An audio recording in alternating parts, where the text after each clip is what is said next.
সদ্য ঘোষিত অন্তর্বর্তীকালীন সরকারের প্রধান উপদেষ্টা হয়েছেন প্রফেসর ডক্টর মোহাম্মদ ইউনূস। তার সাথে রয়েছেন আরও 16 জন সদস্য। কারা রয়েছেন এই 16 জন সদস্য জানা যাক প্রতিবেদনের মাধ্যমে। শেখ হাসিনার পদত্যাগের পর বাংলাদেশে অন্তর্বর্তীকালীন সরকার গঠন করা হয়েছে। এই সরকার মোট 17 জন সদস্য নিয়ে গঠিত হয়। বৃহস্পতিবার রাত 9টায় বঙ্গভবনে প্রধান উপদেষ্টার হিসাবে শপথ বাক্য পাঠ করেন নোবেল বিজয়ী প্রফেসর ডক্টর মোহাম্মদ ইউনূস।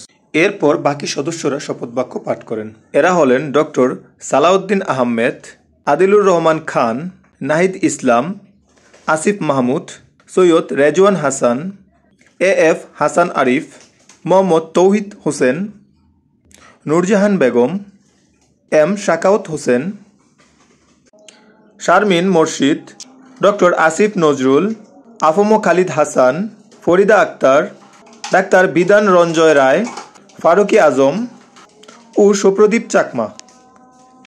এদিকে আজ শুক্রবার প্রধান উপদেষ্টা ডক্টর মোহাম্মদ ইউনূস 27টি বিভাগে এই উপদেষ্টাদের বিভিন্ন বিভাগের দায়িত্ব ভাগ করে দেন। কে পেল কোন দপ্তর, চলুন এবার জানা যাক। জনাব সালেউদ্দিন আহমেদ তিনি দায়িত্ব পালন করছেন অর্থ মন্ত্রণালয় ও পরিকল্পনা মন্ত্রণালয়ের।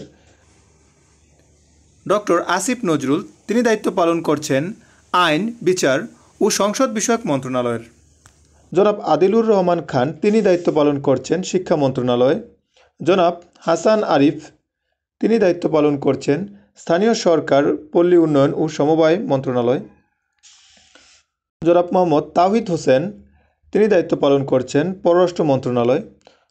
সৈয়দ রেজওয়ান হাসান তিনি দায়িত্ব পালন করছেন পরিবেশ, বন ও জলবায়ু পরিবর্তন মন্ত্রণালয়। মিস শারমিন এস মুর্শিদ তিনি দায়িত্ব পালন করছেন সমাজ কল্যাণ মন্ত্রণালয়। Brigadier general doctor M Sakhawat Hossain তিনি দায়িত্ব পালন করছেন স্বরাষ্ট্র মন্ত্রণালয়ের। ডক্টর আফম খালিদ হাসান তিনি দায়িত্ব পালন করছেন ধর্ম বিষয়ক মন্ত্রণালয়ের। ফরিদা আক্তার তিনি দায়িত্ব পালন করছেন মৎস্য ও প্রাণী সম্পদ মন্ত্রণালয়ের।